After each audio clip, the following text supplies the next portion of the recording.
Hey everyone, I'm back with another update. In this episode, I'll cover drug cartels, the Somalian fraud schemes, and immigration related news. Of course, I'll end with the noteworthy tidbits. After being called out for creating the video some claim encouraged sedition, Senator Mark Kelly doubled down on his attacks against President Trump, the Department of War, and War Secretary Pete Hegseth. Kelly threatened Hegseth with legal consequences after he took out more narco terrorists, but the Trump administration has made it clear they will continue to strike boats trafficking drugs into the United States. Kelly still hasn't been able to identify an illegal order Trump has given, so what Kelly is really doing is just creating drama for attention. There was an incident, however, in which a strike left two survivors in the Caribbean who clung to the boat's wreckage. Those two survivors, instead of being rescued, were hit with another strike, killing them. The White House confirmed that Hegseth did not give the order for the strike on the survivors, but it's easy to see why some would be upset over this incident. As for Nicolas Maduro, President Trump spoke with him on the phone, saying about the phone call, "I wouldn't say it went well or badly. It was a phone call." On to the Somalian fraud schemes. On November 30th, over 400 Minnesota Department of Human Services employees publicly accused Minnesota Governor Tim Walz of being 100% responsible for the fraud, claiming there were early warnings of massive fraud as far back as 2020. They also claimed that whistleblowers faced retaliation, including monitoring, threats, repression, and efforts to discredit reports, even targeting families. A quote from their post said, "We let Tim Walz know of fraud early on, hoping for partnership, but no, we got the opposite response." The account quickly went viral, receiving millions of views, but it was temporarily suspended on X, sparking claims of censorship before the account was reinstated. On NBC's Meet the Press, host Kristen Welker confronted Walz about the schemes, and he deflected blame. He took responsibility for putting people in jail, but insisted it's not just Somalis and said governors can't solve everything. He pivoted to President Trump, saying there's a big difference between fraud and corruption is something he knows about. Walz accused Trump of demonizing an entire group of people to stoke division. Walz's ex post that day, responding to a Trump pardon story, said, "Just to be clear, there will be no pardons for fraudsters in Minnesota." This day marked a turning point, with internal state employees breaking ranks to turn a federal probe into a direct assault on Walz's leadership.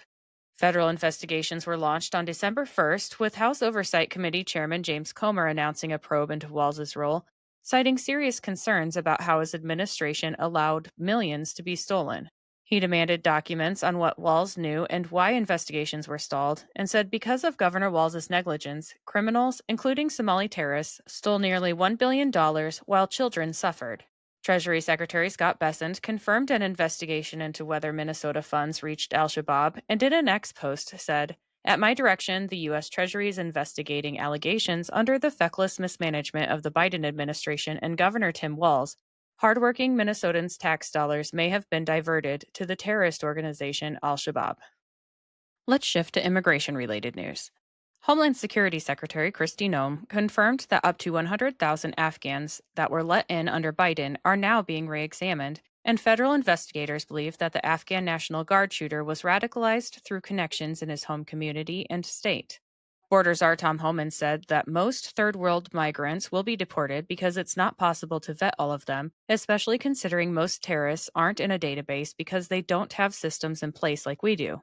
President Trump confirmed he will denaturalize foreigners and institute remigration, explaining, "If we have criminals that came into our country and they were naturalized maybe through Biden or somebody that didn't know what they were doing, if I have the power to do it, I would denaturalize." Absolutely.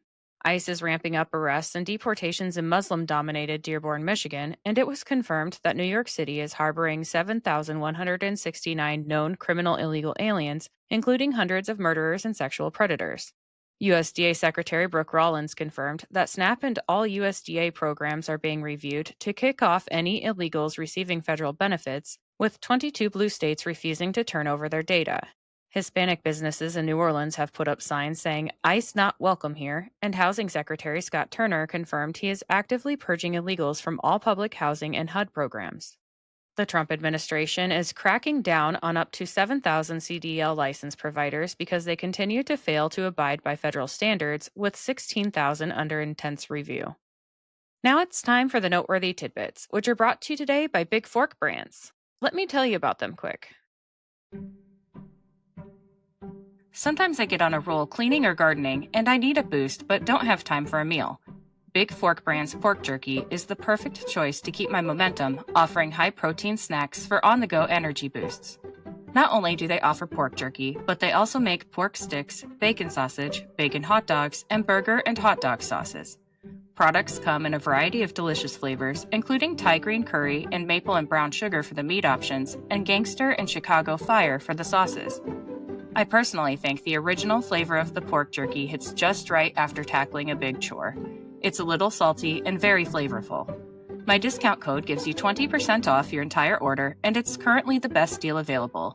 Just visit bigforkbrands.com and enter in my promo code JADE, that's JADE, at checkout. All right, let's get back to the tidbits. First Lady Melania and Second Lady Usha wrote Christmas cards together and created care packages at Joint Base Andrews to be sent to deployed troops for Christmas. Staff Sergeant Andrew Wolf is still in serious condition, fighting for his life in the hospital, but there have been some positive signs.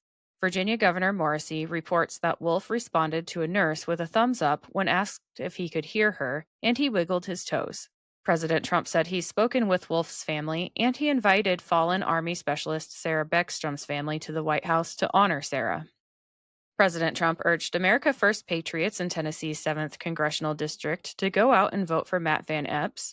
Secretary of State Marco Rubio and Special Envoy Steve Witkoff met with Ukrainian negotiators in Miami, Florida, with the intent to bring an end to the Russia-Ukraine conflict, and Rubio made the point that, in his words, this is not just about ending the war. This is about ending a war in a way that creates a mechanism and a way forward that will allow them to be independent and sovereign and never have another war again.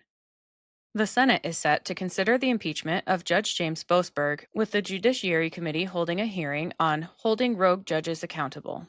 Boasberg has refused to testify. The Indiana House proposed its 100% red 2026 congressional redistricting map. Activist judges have disqualified Alina Habba as U.S. Attorney for New Jersey.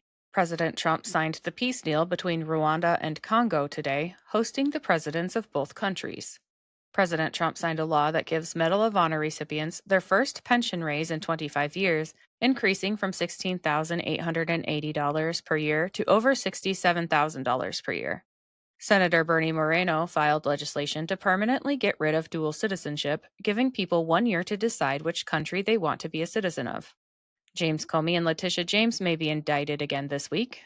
Homeland Security Secretary Kristi Noem met with President Trump to recommend a full travel ban on every country flooding our nation, and soon after that meeting, Trump announced he's considering a wider travel ban on more countries.